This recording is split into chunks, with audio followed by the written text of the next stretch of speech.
अस्सलाम वालेकुम everyone, welcome to my cutting and stitching channel. बहुत ही पुराना हो गया है ये स्टाइल, इस तरह से लेसेस या फिर पैचेस को दामन के सेंटर में या फिर नीचे वाली तरफ लगाने वाला। अब आगे है न्यू डिज़ाइन, न्यू लुक्स जो है वो क्रिएट कर सकते हैं आप एक ही लेस के साथ और एक ही पैच के साथ। आज की वीडियो में आपके साथ शेयर करेंगे बहुत ही डिफरेंट डिज़ाइन जो है वो इस पैच के साथ हम किस तरह से जो है वो करेंगे अपनी कुर्ती को डिज़ाइन। हमने पिछली वीडियो में आपको बताया था कि इस पैच को हमने किस तरह से काव्या किया था और किस तरह से हमने एक पैच को 2 पार्ट्स में इस तरह से डिवाइड कर दिया था। आज की वीडियो में आपके साथ शेयर करेंगे कि लेस को किस तरह से हम जो है कुर्ती की साइड्स पे लगाकर डिज़ाइनर लुक दे सकते हैं। हमने अपनी जो दामन है उसके कॉर्नर में इस तरह से इस पैच को इस तरह से रख लिया था। आपको जो कट वर्क नज़र आ रहा है वो हम नीचे वाली साइड पर रखेंगे और इस तरह से अपने जो कॉर्नर है उसके अकॉर्डिंग इसको कटिंग कर लेंगे अपने पैच को। कुछ इस तरह से हमने अपने पैच को कटिंग कर लिया है। अगर आपने अलग फैब्रिक जो है कट करके फोल्डिंग में लगाना है तो आप यहाँ पे फैब्रिक ना छोड़िए। अगर आपने यहाँ पे दामन के अंदर और चाक की जो फोल्डिंग रखी हुई है तो आप इसको थोड़ा सा बढ़ा के थोड़ा सा आगे करके आप यहाँ पे इसको पेस्ट करेंगे। तो यहाँ पे हम पिछली साइड पे इसको यहाँ पे ग्लू फैब्रिक लगा लेंगे अच्छे से। ग्लू फैब्रिक लगाने के बाद हमने जिस तरह से कटिंग किया है अपने फैब्रिक को उसी तरह से हम इसके ऊपर कुछ इस तरह से रखेंगे। रखने के बाद हम अच्छे से इसको आयरन कर लेंगे ताकि अच्छे से ये पेस्ट हो जाए। दोनों तरफ हमें इसी तरह से करना है। हमारे चैनल पे आपको जो है आसान मेथड के साथ किस तरह से बिगनर जो है वो सिलाई सीख सकते हैं उसकी बहुत से टिप्स आपको मिलेंगे, बहुत से आसान सी वीडियोस आपको वहाँ पे मिलेंगी। अगर आप आसान तरीके से जो है वो सिलाई सीखना चाहते हैं तो हमारा चैनल ज़रूर विज़िट कर लें, सब्सक्राइब कर लें, लाइक और शेयर ज़रूर किया कीजिए ताकि मेरी हर आने वाली वीडियो जो है वो आप तक ज़रूर पहुँचे। एक कॉर्नर पर हमने जिस तरह से जो है वो पेस्ट किया था, दूसरी तरफ भी वही वाला मेथड जो है हम यूज़ करेंगे। उसी मेथड के साथ जो है हमने कॉर्नर दूसरा भी अपना पेस्ट कर लिया है अच्छे से। आपको अच्छे से पेस्ट करने के बाद हमें यहाँ पे स्टिचिंग करनी है। यहाँ पे हमने पेस्ट कर लिया है और देखिए बिल्कुल भी हिल नहीं रहा यहाँ पे, क्योंकि सिलाई करते वक्त हमें बहुत ही आसानी होने वाली है यहाँ पे। अगर आप बिगनर्स हो तो बहुत आसानी से इस तरह से आप जो है अपने पैचेस को या फिर लेसेस को इस तरह से स्टिच कर सकते हैं। देखिए जिस तरह से हमारा कट वर्क बना हुआ है इस लेस के ऊपर, बिल्कुल उसी मेथड के साथ हमने जो है यहाँ पे स्टिचिंग कर लिया था।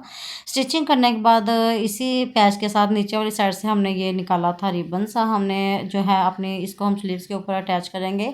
आप चाहें तो इसको जो है दामन उसके नीचे वाली साइड पे भी अटैच कर सकते हैं। यहाँ पे स्लीव्स को हमने इतना ही फोल्ड कर लिया है जितना इसकी चौड़ाई थी इस पैच की, तो हम इसको इस तरह से ऊपर की तरफ रखते हुए जो है स्टिचिंग कर लेंगे। एक ही स्टिचिंग में हम जो है इसको भी ऊपर वाली लेस को भी अटैच कर लेंगे और नीचे वाली जो हमने फोल्डिंग की है अपनी स्लीव्स की उस पर भी हमारी स्टिचिंग लग जाएगी। अगर आपको यहाँ पे ऐसे मुश्किल लग रहा है तो आप जो है यहाँ पे भी ग्लू फैब्रिक यूज़ कर सकते हैं। ग्लू फैब्रिक यूज़ करने के बाद आप स्टिचिंग लगाएंगे तो बहुत ही आसानी से आपकी स्टिचिंग हो जाएगी।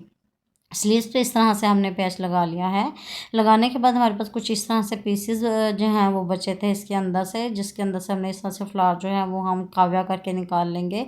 अगर आपके पास ज़्यादा लेस के पीसेस बचे हुए हैं पैच के तो आप जो है यहाँ पे बिल्कुल सीधी लाइन सेंटर में अपने स्लीव्स के ड्रा आपने इस तरह से क्रीज लाइन बना लेनी है आयरन की मदद से, और आप इस तरह से 3 या 4 जितने भी आपके पास फ्लावर्स होंगे आप उनको जो है यहाँ पे पेस्ट कर सकते हैं। मैं जस्ट एक ही करूँगी क्योंकि ऑलरेडी हमारे पास ये जो कुर्ती है वो प्रिंटेड थी। अगर आपके पास सिंपल है तो आप यहाँ पे लंबाई में या फिर जितनी आपकी चौड़ाई है आपकी स्लीव्स की उतनी आप जो है इन पैचेस को लगा सकते हैं खूबसूरती के लिए। अगर आपके पास प्लेन कुर्ती है तो यहाँ पे हमने जिस तरह से अपने फ्लावर को अटैच कर लिया है आयरन की, उसी तरह से हमने वही मेथड रखा था।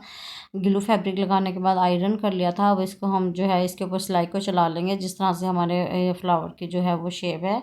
तो यहाँ पे इसको इस तरह से हमने लगा लिया है बहुत ही नीटनेस के साथ। हमने अपने स्लीव्स और फिटिंग की यहाँ पे सिलाई लगा ली है और वह हम आपको बताएंगे किस तरह से हमने जो नीचे अपने कॉर्नर के ऊपर चाक के फिटिंग अपने जो लगाए थे पैचेस उनके ऊपर किस तरह से स्टिचिंग करेंगे। हमने अलग से फैब्रिक नहीं यहाँ पे यूज़ किया, हमने कुर्ती के अंदर ही फैब्रिक रखा था जो कि हमने फोल्डिंग करना था। यहाँ पे देखिए आपकी अपनी चॉइस है। अगर आप यहाँ पे थोड़ा सा और अपनी कुर्ती को डिज़ाइनर लुक देना चाहते हैं तो आप यहाँ पे जो एक्स्ट्रा फैब्रिक आपको नज़र आ रहा है उसको आप इस तरह से फोल्ड करके यहाँ पे हैंड स्टिच लगा सकते हैं।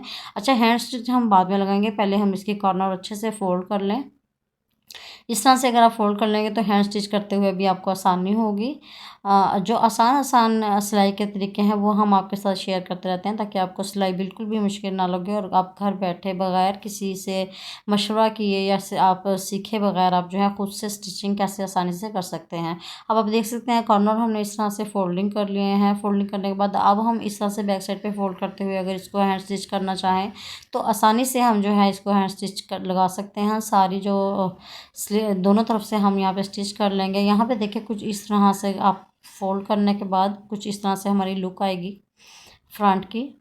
तो देखें कुछ इस तरह से आप फोल्ड करेंगे अपनी कुर्ती को। अगर ये वाली लुक देना चाहते हैं तो आप दे सकते हैं। हमने इसको ऐसे ही रहने दिया था, आपकी अपनी चॉइस है। यहाँ पे आप कॉर्नर को फोल्ड करके हैंड स्टिच करना चाहते हैं तो आपकी अपनी चॉइस है। हमने ऐसे ही इसको रहने दिया था क्योंकि हमें जो है वो स्क्वायर शेप चाहिए थी अपनी कुर्ती की। तो यहाँ पे हमारा कुछ इस तरह से हो गया है अपने हमारी कुर्ती डिज़ाइन। हमने पिछली वीडियो में इस जो नेकलाइन है इसका ट्यूटोरियल भी आपके साथ शेयर किया था और इसकी स्लीव्स आप देख सकते हैं वो बहुत ही खूबसूरत लग रही है। कुछ इस तरह से हमने डिज़ाइन किया है और नीचे वाला जो कुर्ती का कॉर्नर है वो भी ज़बरदस्त से हमारा जो है वो रेडी हो गया है। आई होप आपको हमारी वीडियो पसंद आई होगी।